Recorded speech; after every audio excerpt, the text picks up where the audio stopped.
Akira was known as both a skilled gamer and a top student, almost like a toned-down version of Keima from The World God Only Knows. One day, he was attacked by a masked killer straight out of Dead by Daylight. Luring his attacker into an abandoned building, Akira managed to impale him with a metal pole. Just when he thought it was over, a mysterious girl appeared, killed the assailant instantly and without warning. He awoke in a large auditorium alongside several strangers. A girl named ᴑᴜᴜ stepped forward, explaining that they had all been chosen to participate in a deadly game and have been granted unique abilities. When a man attempted to interrupt her, she transformed her hand into a massive cannon and shot him dead. She continued stating that once their shackles were unlocked, they would be able to use their powers freely, and there would be no penalty for killing others. She asked Tadara, a class representative, and Kurosaki, a man with the air of someone from Dual City, if they had questions. Yuri, another participant, asked why they had been chosen. ᴑᴜᴜ replied casually that it was purely random. After some final words, the players were escorted to separate rooms to test their powers before the first event, one-on-one battles. Akira entered his assigned room and was stunned when he discovered his ability. Soon after, he was brought into an arena to face Kurosaki.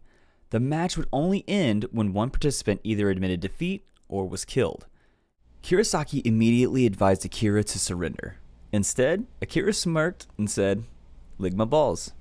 When the match began, Kurosaki transformed his stick into a katana, forcing Akira to improvise evasive maneuvers. Ducking into a science prep room, Akira used a combination of chemical tricks to confuse his opponent, bluffing that his power was the same as ᴑᴜᴜ's.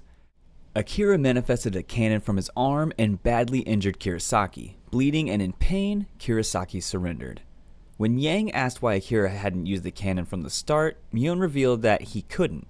In a flashback, it was explained that Akira's true ability was called Sophist. His power became whatever his opponent believed it to be. Impressed, ᴑᴜᴜ allowed him to continue. Akira decided to play along for now, secretly vowing to make ᴑᴜᴜ regret giving him such a power. A few hours earlier, Yuri had been struggling to figure out a way home. She was an ordinary high school girl with two best friends, a stalker classmate, and a mother who often brought strange men home. More than anything, Yuri despised the idea of random chance. One afternoon, she died while trying to talk her stalker down from a rooftop. Upon awakening in the game, she opened her envelope to learn her power, immense physical strength. In a flashback, it was revealed that she had been saving nearly 1,000,000 yen to leave her mother's house. One day, she discovered that her mother's boyfriend's daughter, Riria, hadn't eaten since breakfast, so Yuri cooked her an omelet rice. Later, while in the shower, she saw cigarette burns on Riria's back. Back in the game, Yuri's opponent was Kazuto, a sleazy man whose ability allowed him to smell emotions. Sensing her anxiety and disgust, Kazuto exploited her feelings to gain the upper hand. In another flashback, it was shown that Kazuto had murdered a young prostitute who tried to blackmail him, turning him into a serial killer. However, when Kazuto mentioned random chance, Yuri's rage erupted, unleashing the full potential of her strength. She overpowered him, claiming victory, motivated by her single goal, to return home and save Riria. Kazuto was later brought to another room with Yuri, Kurosaki, and Shin, where ᴑᴜᴜ announced the next event, a 5v5 team battle. The team members began revealing their abilities. Satoru could change a button into a rope. Shin, a former pro wrestler, could turn invincible for 2 seconds. Kurosaki and Yuri revealed theirs, but when it was Akira's turn, he again claimed that his ability was the same as ᴑᴜᴜ's cannon. However, when the battle began, Akira realized that he had been tricked. The format wasn't a team fight, but individual judo-style matches. Satoru fought Ren first, who offered to reward him if he surrendered. He proposed a coin toss to decide the outcome, but as soon as he looked away, Ren killed him instantly. His death caused tension in the group, but Akira managed to calm them. Shin's opponent, Ringo, forfeited immediately, claiming her copy ability was ineffective. In reality, her power could replicate others at 1/10 strength, making her no match for Shin physically. Kurosaki faced ᴠᴅᴜᴛ, who could turn marbles into wrecking balls. Initially, he dodged and destroyed them, revealing his true ability, to create a sword capable of cutting anything. ᴠᴅᴜᴛ refused to surrender, but eventually lost when Kurosaki struck her with his hidden blade. Akira's turn came against Kuji. His cannon didn't appear until he called out to Kurosaki, but none of his attacks connected. Akira deduced that Kuji's ability nullified powers while his hands touched the ground. Kuji surrendered. Yuri's opponent turned out to be her stalker from before, whose body could turn into iron. Even so, she defeated him with one punch. As punishment, the losers wore bunny outfits to serve a meal to the winners. Akira noticed Yuri's injured wrist and wrapped it with his handkerchief, a keepsake from childhood, and asking her to return it safely. The third round took place in a sprawling battlefield with 3 factions, green, red, and blue teams.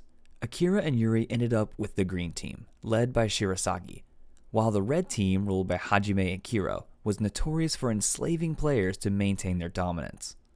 The blue team stayed neutral under their leader Omoto. Quests earned points for survival, but Akira was cautious, manipulating others' perceptions to keep manifesting different abilities. This allowed him to play both sides and strategize for the coming Hunt the Leader battle, a deadly match where losing meant death for the entire team. Over the following days, betrayals, power reveals, and strategic alliances shaped the battlefield. Akira outwitted opponents, Ren eliminated dangerous enemies in exchange for survival, and Shin fought with renewed resolve thanks to his late brother's inspiration. Eventually, the red team's spy Momoko revealed herself, killing Shirasagi and threatening a child to force surrender. But Ringo, using her unexpected Gatling gun ability, created a landslide to defeat her.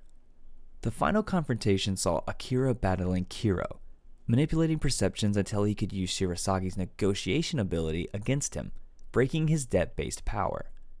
Meanwhile, Yuri fought Hajime in a brutal match fueled by their shared past of abuse and survival. Though severely injured, she held on long enough for Akira to challenge Hajime directly. In a one-on-one duel, Akira used Yuri's strength multiplied tenfold, knocking Hajime out with a single punch. The green team claimed victory. However, Mion appeared with a cryptic warning. The game was far from over. Later, Akira encountered Omoto, who revealed he had the same ability as Akira and sought to eventually kill Mion. Akira awoke in Tokyo, where he reunited with Yuri at the Sky Tree. But when the players saw marks on their wrists, they realized their 5 seconds of battle were only beginning. With that said, don't forget to subscribe with notifications on, and thanks for watching. Until next time, stay sharp out there. Kurosaki immediately advised Akira to surrender. Instead, Akira smirked and said, What the fuck? What the fuck? No way. It does not say lick my balls on the screen in front of me right now. No.